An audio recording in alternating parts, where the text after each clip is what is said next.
அது ஆதாயத்துக்காக பேசினா அவங்க பேசுவாங்க. ஒருத்தர் வந்தார் பாருங்க, அவர் சொன்னார் பாருங்க, இந்த பிச்சைக்காரன் புண்ணை ஆற விடாம வச்சுட்டு வந்ததான். அவரு என்ன சொல்றது, அவரு என்ன மாதிரி மண்ணில பேசுறாருன்னு தெரியல. 36 லட்சம் வாக்கு விழுந்துச்சு. அதுலேருந்து 14 லட்சம் வாக்கு இழந்துட்டோம் அப்படிங்கிறது எங்களுக்கு வந்து சிரிப்பாக தான் இருக்கு. ஏன்னா இதை நாங்கள் வருத்தப்படணும்னு எங்களுக்கு அவசியம் கிடையாது. இது யார் வருத்தப்படணும் அப்படின்னா மக்கள் தான். தமிழ்ன்றதே மறந்துட்டாங்க. எங்க பார்த்தாலும் தமிழே கிடையாது. தமிழ்நாட்டுக்குள்ளே தமிழ் எல்லாம் வந்து சினிமா இந்த மாதிரி எல்லாம் மூழ்கி தமிழ் படிக்கிற பிள்ளைங்களுக்குலாம் தமிழ்லாம் என்னன்னு தெரியாம போகுது. இருக்கிறத பார்த்தா இந்த ஜென்ரேஷனோட எல்லாம் முடிஞ்சிட்டு போகுது தமிழ்லாம். எங்களுக்கு வந்து வாக்கரசியல் வந்து தெரியறது இல்லைங்க. இலவசங்கள் இதுவே வந்து நாங்கள் மருத்துவ இலவசம், கல்வி இலவசம்னு சொல்கிறோம். அதுக்கு பதிலே வந்து புத்தகங்கள் இலவசம், நோட்டு இலவசம், மெடிக்கலில் வந்து உங்களுக்கு மெடிக்கல் பிள்ளை நாங்களே கட்டிடுவோம். அந்த மாதிரி ஒரு கவர்ச்சி திட்டங்கள் கொடுத்துருந்தோம்னா அதை இலவசமாக மக்கள் கருதுறாங்க. இப்போ விஜய் அண்ணா வந்து கேட்டால் விஜய் அண்ணா வந்து இந்த மாதிரி பேசவே இல்லை அப்படின்னு சொல்கிறாங்க. ஈழத்தமிழரை பற்றி பேசவே இல்லை, ஏன்னா அவர் வந்து அதை வாக்கா மாற்ற நினைக்கல அப்படிங்கிறாங்க. நாங்கள் வாக்கா மாற்றுறதுக்கு நினச்சிருந்தோம்னா ஈழத்தமிழர்களை பற்றி எல்லா இடத்துலையும் பேசி எங்களுக்கு ஓட்டு போடுங்கன்னு தான் கேட்டுட்டு இருந்திருப்போம். ஆதாயன்றவங்களுக்கு தான் முன்னேற்றம். அது ஆதாயத்துக்காக பேசினா அவங்க பேசுவாங்க. ஒருத்தர் வந்தார் பாருங்க, அவர் சொன்னார் பாருங்க, இந்த பிச்சைக்காரன் புண்ணை ஆற விடாம வச்சுட்டு வந்ததான். அவரு என்ன சொல்றது, அவரு என்ன மாதிரி மண்ணில பேசுறாருன்னு தெரியல. நீங்க அரசியலே புரியல. ரொம்ப தவறா விமர்சிக்கிறாரு, அதை எப்படி பாக்குறீங்க? அவருடைய பார்வையில என்ன இருக்குன்னா, எங்களை வந்து இங்க தமிழ் தேசியத்தை நாங்க வளர்த்ததை இருட்டடிப்பு செய்யணும், அவருக்கு யாரோ ஒரு வேலை திட்டத்தை கொடுத்து இங்க அமைச்சிருக்காங்கன்னு தோணுது. ஏன்னா இப்ப என்ன பொறுத்த வரைக்கும் இவ்வளவு வருஷம் பேசாதவர் இப்ப ஏன் பேசணும்? இப்ப என்ன எங்கன்னு தைரியம் வந்தது? இப்போ நம்ம ஏன் இங்க சொல்றோம்னா, அவங்க ஏற்கனவே சொல்றாங்க, ஒரு சிலர் சொல்றாங்க பிரபாகரன் எல்லாருக்கும் தான் தெரியும், சீமான் வந்தால்தான் தெரியுமான்லாம் கேட்குறேன். அப்படி கிடையாது, எல்லாருக்கும் தெரியும். ஆனா நீங்க தலைவனா பகிரங்கமா உங்களால பேச முடிஞ்சுதா? பிரபாகரன் இது மாதிரி நீங்க புகைப்படம் போட்டு நீங்க வெளியே போக முடியாது.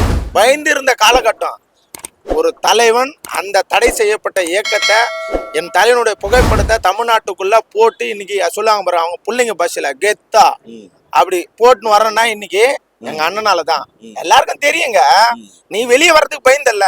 இப்ப எங்க அண்ணன் தானே இப்போ கொண்டு வந்து அவரையே இந்த கட்சிக்கு தலைவராக்கி இன்னைக்கு எல்லார் மத்தியிலும் கொண்டு போய் சேர்த்தது அண்ணனுடைய நேஷனல் நியூஸ் வரைக்கும் பேசிட்டாங்க. அப்புறம் அதான் அவங்களுக்கு, அதாவது சில அந்த வார்த்தையெல்லாம் சொல்லக்கூடாது, ஆனா சொல்லிதான் நாய்கள் சில எலும்பு துண்டுக்காக இந்த வேலையை செய்து. உங்க வேலை அது கிடையாது. நீங்க வந்து இப்ப இருக்கிற ஆட்சி மாற்றத்தினால நீங்க ஏதோ பேசுறீங்க, உங்க செயல் திட்டத்தை வச்சு நீங்க பேசுறதுனால இப்படிலாங்க. எங்களுக்கு இது வந்து பல இடத்துல நான் சொல்லியிருக்கேன், உங்களுக்கு இதெல்லாம் பிழைப்பு, எங்களுக்கு இது அழைப்பு. இந்த அண்ணனுக்கு 20 லட்சம் வாக்கு விழுந்திருக்கு. அந்த 20 லட்சம் வாக்கு மட்டும் இந்த தமிழ்நாட்டுக்கு வந்து பத்தாது. ஏன்னா இந்த தமிழ்நாட்டை வென்றெடுக்கிறது தான் எங்களுடைய உரிமை. இந்த தமிழனை வந்து இழந்து போனது நிறையா இருக்கு. அந்த தமிழனத்தை மீட்டு எடுக்கிறது தான் தமிழ் தேசியங்கிற ஒரு அரசியல் நாங்கள் வந்து நீங்கள் நிறுவப்பட்டிருக்கோம். அந்த அரசியலை வந்து இந்த கட்சி எங்க பாருங்க, நாம் தமிழர் கட்சின்னு சொல்றோம் பாருங்க, இதுல பயணிக்கிற மக்கள் எங்களுக்கு மட்டும் கிடையாது. இந்த உலகத்துல எங்க தமிழன் வாழ்ந்தாலும் அவனுக்கான ஒரு குரலா இந்த தமிழ்நாட்டுல இருந்து எழுப்பணுங்கிறதான் எங்க அண்ணனோட குரலும் எங்க தலைவரோட குரலும். எங்க தலைவர் வந்து சொன்னது என்னன்னா, எந்த ஒரு இடத்துல தமிழ் மக்கள் பாடுபட்டு கிடந்தாலும் பாதிக்கப்பட்டிருந்தாலும் அந்த இடத்துல தமிழங்கிற ஒரு குரலை வந்து நம்ம எழுப்பணுங்கிறதான் எங்க தலைவரோட குரல். அதே வழிதான் எங்க அண்ணனும் 16 வருஷமா போராடிட்டு இருக்காப்புல. அப்ப அதுல வந்து ஒரு நாள் நாங்க மாற போறது கிடையாது. இப்ப இந்த 20 லட்சம் வாக்கு விழுந்துச்சு, 36 லட்சம் வாக்கு விழுந்துச்சு. அதுல இருந்து 14 லட்சம் வாக்கு இழந்துட்டோம் அப்படிங்கிறது எங்களுக்கு வந்து சிரிப்பா தான் இருக்கு. ஏன்னா இதை நாங்க வருத்தப்படணும்னு எங்களுக்கு அவசியம் கிடையாது. இந்த வந்து யாரு வருத்தப்படணும் அப்படின்னா மக்கள் தான். ஏன்னா இந்த மக்கள் ஏன் இன்னைக்கு வருத்தப்படாம சிரிச்சுக்கிட்டு இருக்குன்னா, சரியான ஒரு தலைவனுக்கு வாக்கு அளிக்கல. சரியான ஒரு தலைவனுக்கு வாக்கு அளிச்சு இந்த மக்கள் வருத்தப்பட்டுச்சுன்னா அதுக்கான ஒரு காரணம் இருக்கு. இன்னைக்கு வந்து 20 லட்சம் மக்கள் தான் வருத்தப்படணும். மற்ற 1,20,00,000 மக்கள், விஜய்க்கு வாக்களிச்ச மக்கள் எல்லாருமே வருத்தப்படணுமே தவிர சந்தோஷப்படக்கூடாது. இந்த வரலாற்று இதுல தோத்துமே கட்சிக்கு இவ்வளவு பேர் இருக்கிறாங்க. வாக்கு சதவீதம் குறைஞ்சிருச்சு நிறைய பேர் நினைக்கிறாங்க. இப்ப இருக்கிற வாக்கு போகவே போகாது. இது எங்களோட வாக்கு. இத்தனை நாள் வந்து மற்ற ஓட்டு எங்களுக்கு போட்டு இருந்திருக்கிறான். அதை வந்து அடையாளம் கண்டுபிடிக்க, ஐடென்டிஃபை பண்றதுக்கு எங்களுக்கு இது ஒரு சான்ஸ். இதுதான் எங்களுக்கான ஓட்டு. இந்த ஓட் பர்சன்டேஜ் இப்போ அந்த குறைஞ்சதுனால இப்போ இந்த வெறும் 4% எப்படி தமிழ்நாடு ஆட்சி பிடிக்க முடியும்? இப்போ 1/4%, 2% இருக்கிறவங்களே வந்து எவன் சிஎம் அப்படிங்கிறது அவங்க தான் முடிவு பண்றாங்க. முடிவு பண்ற அளவுக்கு ஆயிடுச்சு. ஒரு 3.5 நாள் தொங்க விட்டாங்க. அப்படி இருக்கும்போது 4 விழுக்காடு வச்சுக்கிற நாங்க எதுக்கு தயங்கணும்? தயக்கமே எங்களுக்கு கிடையாது. ஏன்னா நாங்க ஒரு 1/4 விழுக்காடுல இருந்து வந்திருக்கிறேன். ஒண்ணுங்கிறது கூட வந்து கேட்கலாம். 1/4 விழுக்காடுல இருந்து நாங்க வந்திருக்கோம். வெறும் 9,000 ஓட்டு அப்படி இல்லை, அதுல இருந்து நாங்க வந்திருக்கோம்.